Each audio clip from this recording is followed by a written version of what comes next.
കാഞ്ഞിരങ്ങാട് ശ്രീ വൈദ്യനാഥ ക്ഷേത്രം രോഗശാന്തിയുടെയും ആത്മീയതയുടെയും പുണ്യഭൂമി.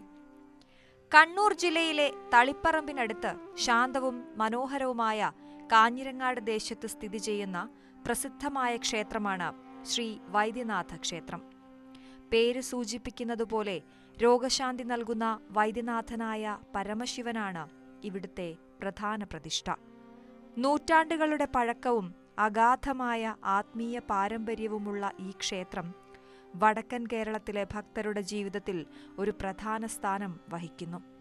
അസുഖങ്ങൾ ഭേദമാവാൻ വേണ്ടിയിട്ട് ആൾക്കാർ വന്ന് പ്രാർത്ഥിക്കുന്ന സ്ഥലമാണ്. ഇവിടുത്തെ പ്രധാന വഴിപാട് ക്ഷീരധാര, ജലധാര എന്നതാണ്. അതുകൂടാതെ അകത്തുള്ള കിണറിലെ വെള്ളം തീർത്ഥമാണ്.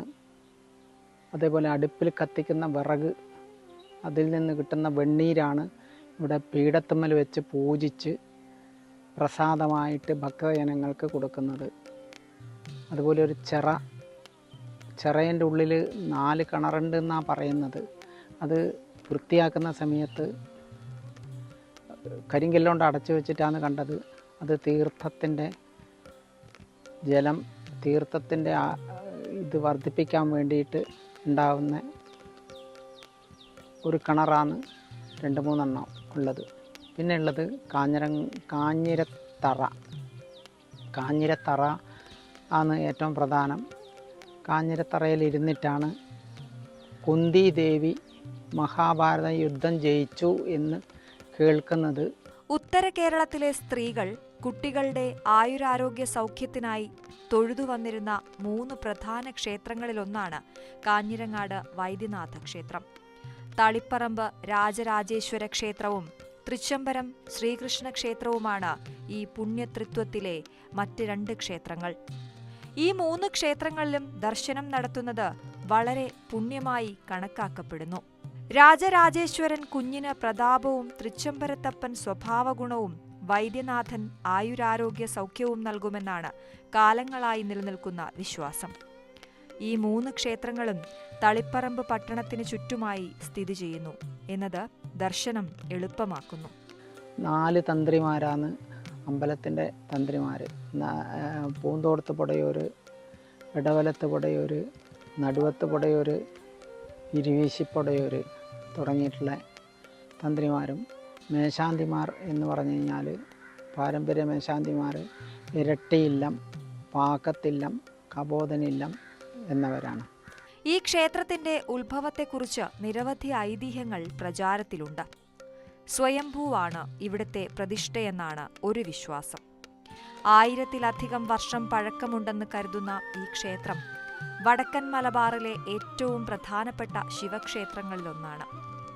ഒരു ചോള രാജാവായിരുന്ന ശതസോമനാണ് ഈ ക്ഷേത്രം പ്രതിഷ്ഠിച്ചതെന്നാണ് മറ്റൊരൈതിഹ്യം. കൊട്ടാരത്തിലെ സ്ത്രീകൾക്ക് ധ്യാനത്തിനും രോഗശാന്തിക്കുമായി അദ്ദേഹം ഇത് നിർമ്മിച്ചതാണത്രേ. സൂര്യദേവൻ തന്റെ ചർമ്മരോഗങ്ങൾക്ക് ഇവിടെ വെച്ച് രോഗശാന്തി നേടിയെന്നും അതിനാലാണ് ഞായറാഴ്ചകൾക്ക് ഇവിടെ പ്രാധാന്യം ലഭിച്ചതെന്നും പറയപ്പെടുന്നു. പരശുരാമൻ, കർഗരാസുരൻ തുടങ്ങിയ പുരാണ കഥാപാത്രങ്ങളുമായും ക്ഷേത്രത്തിന് ബന്ധമുണ്ട്. കേരളീയ വാസ്തുവിദ്യയുടെ തനിമ വിളിച്ചോതുന്ന ലളിതവും മനോഹരവുമായ ശൈലിയാണ് ക്ഷേത്രം നിർമ്മിച്ചിരിക്കുന്നത്. കരിങ്കല്ലും മരവും ഉപയോഗിച്ചുള്ള നിർമ്മാണ രീതി ശാന്തമായ ഒരന്തരീക്ഷം പ്രദാനം ചെയ്യുന്നു. കൊത്തുപണികളോടും നിറങ്ങളോടും കൂടിയ ക്ഷേത്രത്തിന്റെ രൂപകൽപ്പന അതിമനോഹരമാണ്. ചുറ്റും നെൽവയലുകളും തെങ്ങിൻ തോപ്പുകളും നിറഞ്ഞ പ്രകൃതി രമണീയമായ സ്ഥലത്താണ് ക്ഷേത്രം സ്ഥിതി ചെയ്യുന്നത്. തളിപ്പറമ്പ് അലക്കോട് റോഡിൽ നിന്ന് എളുപ്പത്തിൽ ഇവിടേക്ക് എത്തിച്ചേരാൻ സാധിക്കും.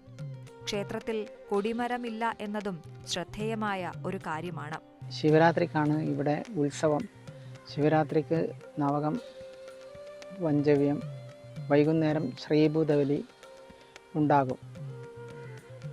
പിന്നെ ദ്രവ്യകലശം, ഇപ്പം അടുത്ത കാലത്ത് ദ്രവ്യകലശം 2000 മുതൽ ദ്രവ്യകലശം ഉണ്ടായിരുന്നു. 6 ദിവസത്തെ ദ്രവ്യകലശം. അത് വൃശ്ചിക മാസത്തിൽ അവസാനം, വൃശ്ചികം 28 മുതൽ ധനു 2 വരെയാണ് ഉണ്ടാവുക. കിഴക്കോട്ട് ദർശനമായി പ്രതിഷ്ഠിച്ചിട്ടുള്ള വൈദ്യനാഥ ഭാവത്തിലുള്ള പരമശിവനാണ് ഇവിടുത്തെ പ്രധാന മൂർത്തി. രോഗങ്ങളിൽ നിന്ന് വിമുക്തി നേടാൻ ഭക്തർ ഇവിടെ എത്തിച്ചേരുന്നു. പ്രധാന ശ്രീകോവിലിന് പുറമെ ഉപദേവതകളായി ഗണപതി, അയ്യപ്പൻ, ഭഗവതി എന്നിവർക്കും ഇവിടെ പ്രതിഷ്ഠകളുണ്ട്. രോഗശാന്തിക്ക് പ്രസിദ്ധമായ ഈ ക്ഷേത്രത്തിലെ പ്രധാന വഴിപാടാണ് ക്ഷീരധാര. ഔഷധസസ്യങ്ങൾ ചേർത്ത പാൽ വിഗ്രഹത്തിൽ അഭിഷേകം ചെയ്യുന്ന ഈ വഴിപാട് ശാരീരികമായ അസുഖങ്ങൾക്കും ആത്മീയമായ ഉന്നമനത്തിനും ഉത്തമമാണെന്ന് വിശ്വസിക്കപ്പെടുന്നു. വെള്ളം കൊണ്ടുള്ള ജലധാരയും ഇവിടെ പ്രധാന വഴിപാടാണ്. ക്ഷേത്രത്തിലെ ഏറ്റവും പ്രധാനപ്പെട്ട ഒരാചാരമാണ് ആറുഞായർ. മലയാള മാസം 6-ാം തീയതി ഞായറാഴ്ച വന്നാൽ അന്ന് വൈദ്യനാഥനെ ദർശിക്കാൻ ഉത്തമമായ ദിവസമായി കണക്കാക്കുന്നു. ഈ ദിവസം ക്ഷേത്രത്തിൽ പ്രത്യേക പൂജകളും വഴിപാടുകളും നടത്താറുണ്ട്. ഇതിനു പുറമെ ദിവസേനയുള്ള പൂജകളും ദീപാരാധനയുമുണ്ട്. ചോറൂണ്, ചുറ്റുവിളക്ക്, ത്രിമധുരം, തുലാഭാരം, ഇളനീരഭിഷേകം തുടങ്ങിയ മറ്റു വഴിപാടുകളും ഇവിടെയുണ്ട്. കുടുംബ ഐശ്വര്യത്തിനും മനഃശാന്തിക്കും ദോഷശാന്തിക്കുമായി പലതരം വഴിപാടുകൾ ഭക്തർ ഇവിടെ നടത്തുന്നു. ക്ഷേത്രത്തിൽ കുംഭമാസത്തിലെ മഹാശിവരാത്രി പ്രധാന ആഘോഷങ്ങളിലൊന്നാണ്. ഈ ദിവസം ആയിരക്കണക്കിന് ഭക്തരാണ് ക്ഷേത്രത്തിൽ ദർശനത്തിനായി എത്തിച്ചേരുന്നത്. എല്ലാ ഞായറാഴ്ചയും ഭക്തജനങ്ങൾക്കുള്ള അന്നദാനം നടത്തിയിട്ടുണ്ട്. പുതിയ ദേവസ്വത്തിൻ്റെ നിർദ്ദേശപ്രകാരം ദേവസ്വം ഇപ്പം നേരിട്ടാണ് അന്നദാനം നടത്തുന്നത്. എല്ലാ ദിവസവും എല്ലാ ഞായറാഴ്ചയും ഉച്ചക്ക് കഞ്ഞി രൂപത്തിൽ. ചില ഭക്തജനങ്ങൾ മറ്റേ സദ്യ ആയിട്ട് നടത്തണമെന്നുണ്ടെങ്കിൽ അന്ന് ചോറും ഇത് അവരെന്തൊക്കെ കറികളാണ് ആവശ്യപ്പെടുന്നത് ആ കറികളും പായസം ഉൾപ്പെടെയുള്ള നടത്തി കൊടുക്കുന്നുണ്ട്. അപ്പോൾ അതിനെല്ലാം സഹായം ചെയ്തുകൊണ്ടിരിക്കുന്നത് ഈ കമ്മിറ്റി അംഗങ്ങളും മറ്റു നാട്ടുകാരും എല്ലാം ഉണ്ട്. ധനുമാസത്തിലെ തിരുവാതിരയും ഇവിടുത്തെ പ്രധാന ഉത്സവമാണ്. ധനു 18-ന് ഈ ക്ഷേത്രത്തിൽ ഒരു പ്രത്യേക ദിവസമായി കണക്കാക്കുന്നു. മഹാഭാരത യുദ്ധം നടന്നത് ധനുമാസം 1 മുതൽ 18 വരെയാണെന്നാണ് ഐതിഹ്യം. ധനു 18-ന് യുദ്ധത്തിൽ വിജയിച്ചതറിഞ്ഞ് കുന്തിദേവി കാഞ്ഞിരമരത്തിന് ചുവട്ടിലിരുന്ന് ആഹ്ലാദിച്ചു. ഈ സന്തോഷത്തിൽ അവർ കാഞ്ഞിരത്തിന്റെ ഇല പറിച്ച് മുറുക്കിയെന്നും അന്ന് കയ്പ് കുറവായിരുന്നുവെന്നും വിശ്വസിക്കപ്പെടുന്നു. ഈ വിശ്വാസത്തെ അടിസ്ഥാനമാക്കിയാണ് ധനു 18 ഇവിടെ ഒരു വിശേഷ ദിവസമായി ആചരിക്കുന്നത്. ധനുമാസം 10-ാം തീയതി ക്ഷേത്രനടയിൽ ഭഗവതിയുടെ തെയ്യവും ഉണ്ടാകാറുണ്ട്. മലബാർ ദേവസ്വം ബോർഡിന്റെ കീഴിലാണ് ഈ മഹാക്ഷേത്രം പ്രവർത്തിക്കുന്നത്.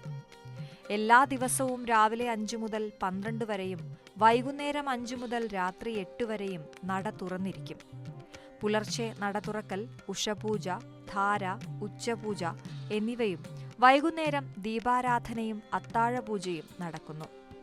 ക്ഷേത്രകുളത്തിലെയും നാലമ്പലത്തിനകത്തെ കിണറിലെയും വെള്ളത്തിന് ഔഷധ ഗുണമുണ്ടെന്നാണ് വിശ്വാസം. വിശ്വാസികൾ ഈ ജലം തീർത്ഥമായി ഉപയോഗിക്കാറുണ്ട്. ക്ഷേത്രത്തിൽ ദർശനം നടത്തുമ്പോൾ പരമ്പരാഗതമായ വസ്ത്രധാരണ രീതി പിന്തുടരുന്നത് ഉചിതമാണ്. പുരുഷന്മാർ മുണ്ട് ധരിക്കുന്നതും സ്ത്രീകൾ സാരിയോ മറ്റ് മാന്യമായ വസ്ത്രങ്ങളോ ധരിക്കുന്നതും അഭികാമ്യമാണ്. ക്ഷേത്രത്തിനകത്ത് ശാന്തമായ അന്തരീക്ഷം നിലനിർത്തേണ്ടതും മൊബൈൽ ഫോൺ ഉപയോഗം ഒഴിവാക്കുന്നതും ഭക്തിക്ക് അനിവാര്യമാണ്. കാഞ്ഞിരങ്ങാട് വൈദ്യനാഥ ക്ഷേത്രം കേവലം ഒരു ആരാധനാലയം മാത്രമല്ല, അത് രോഗശാന്തിയുടെയും ആത്മീയമായ ഉണർവിന്റെയും പ്രതീകം കൂടിയാണ്. ശാന്തമായ അന്തരീക്ഷവും ദിവ്യമായ ഊർജവും നൂറ്റാണ്ടുകളുടെ പാരമ്പര്യവും ഈ ക്ഷേത്രത്തെ ദർശിക്കുന്ന ഏതൊരാൾക്കും ആഴത്തിലുള്ള ഒരനുഭവം നൽകുന്നു. വിശ്വാസവും ആത്മീയതയും രോഗശാന്തിയും ഒരുപോലെ സമന്വയിക്കുന്ന ഈ പുണ്യഭൂമിയിലേക്ക് എല്ലാ യാത്രികർക്കും സ്വാഗതം.